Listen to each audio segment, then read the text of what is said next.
মায়ের জন্য আইসক্রিম কিনে নিয়ে যায় আর বলে আজ আমার মা আমার উপরে অনেক খুশি হয়ে যাবে। তবে যখন সে বাসায় পৌঁছায় তখন শুনতে পায় তার মা তার ভাইয়ের সাথে তাকে নিয়ে ঢালাফাসা করছে।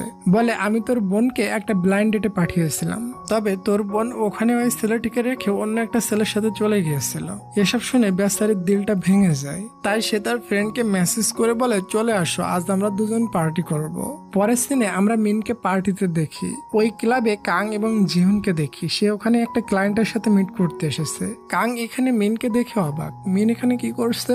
মিন ড্রাং হয়ে ড্যান্স করতে থাকে। তখনই তার কাছে একটা জুনিয়র ছেলে আসে এবং মিনের সাথে ফ্লার্ট করা শুরু করে দেয়।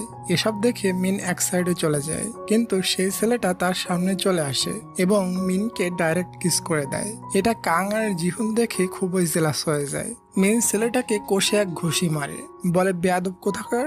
অফিসে আসার পর ওই জুনিয়র ছেলেটা মিনের সাথে ফ্লার্ট করতে থাকে। মিন রেগে